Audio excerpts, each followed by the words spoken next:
આ વિડીયોમાં આપણે સૂર્યનારાયણ વ્રતની કથા સાંભળીશું. આ વ્રત મહાશુદ્ધ સાતમ એટલે કે રથ સપ્તમી અથવા તો કોઈ પણ રવિવારથી શરૂ કરી શકાય છે. સવારમાં સ્નાન કરીને સૂર્યનારાયણની પૂજા કરવી, વાર્તા સાંભળવી અને સૂર્યનારાયણ કહીને હોકારો પૂરવો. આ વ્રત 6 માસના રવિવાર સુધી ચાલે છે. ચલો સૂર્યનારાયણ વ્રતની કથા. સૂર્યનારાયણ જંગલમાં રહેતા હતા. એક દિવસ એમણે એમની માને કહ્યું, માં મારો વિવાહ કરો ને.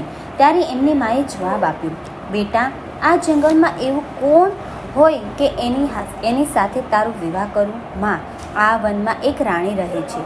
એમને રન્નાદે નામની કુંવરી છે. એને હું જોઈ આવ્યો છું. એ મને પસંદ છે. એની સાથે મારા વિવાહ કરું. બેટા, તેઓ હા પાડશે? એકવાર પૂછી તો જુઓ. અને સૂર્યનારાયણની માં પૂછવા ગયા તો રન્નાદેની માએ ના પાડી કહ્યું, સૂર્યનારાયણ આખી પૃથ્વીની પરિક્રમા કરતા સવારે જઈને સાંજે ઘેર આવે, ત્યાં સુધી મારી દીકરી ભૂખી રહી શકે નહીં. એટલે માં પાછા આવ્યા. બીજે દિવસે સૂર્યનારાયણ કહે, માં, આજે રન્નાદે આપણે ત્યાં તાવડી માંગવા આવશે તો તમે આપજો, પણ એમ કહેજો કે જો એ ફૂટશે તો ઠીકરીને બદલે દીકરી લઈશ. માએ કહ્યું, સારું.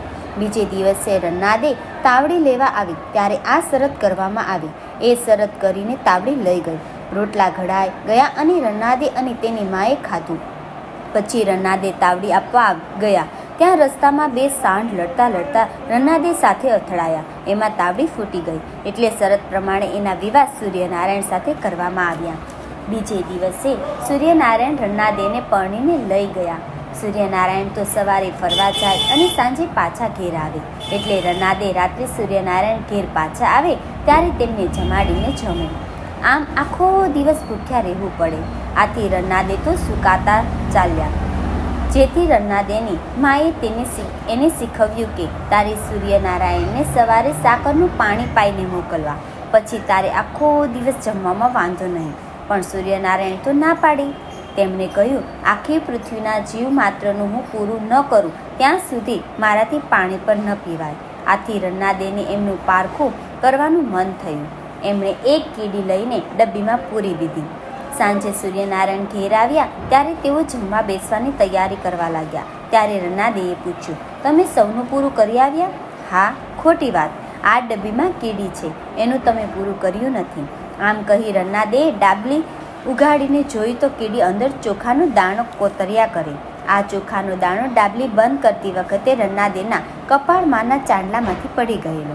આ જોઈ રન્નાદે વિચારમાં પડી ગયા અને પોતાની ઉપર શંકા થવાથી સૂર્યનારાયણ ગુસ્સે થયા. એમને શ્રાપ આપ્યો કે તમે રાંધ્યા કરશો તોય ઓછું પડશે અને તમારે સદાય ભૂખ્યા જ રહેવું પડશે. આમ કહીને સૂર્યનારાયણ તો જમવા બેઠા. રોજ સૂર્યનારાયણ જમવા બેસે ત્યાં બધું જ ખાઈ જાય. માત્ર 2 જ કોળિયા બાકી રાખે. એમાંથી એક કોળિયો રન્નાદે ખાય ને એક કોળિયો એની સાસુ ખાય. આથી સાસુ વહુ સુકાતા ચાલ્યા. એટલે સૂર્યનારાયણ કહે, માં, તમે મારું વ્રત કરો. મારું આ વ્રત 6 મહિનાનું છે. 6 માસ સુધી દર રવિવારે સવારે વહેલા ઉઠી સ્નાન કરી મારું પૂજન કરવું, પછી મારી વાર્તા સાંભળવી. 6 માસ પૂરા થાય એટલે વ્રતનું ઉજવણું કરવું. ઉજવણું કરતી વખતે 4.25 સેર ઘઉંનો લોટ, 1.25 સેર ઘી અને 1.25 સેર ગોળ લેવો. તેના લાડુ બનાવવા.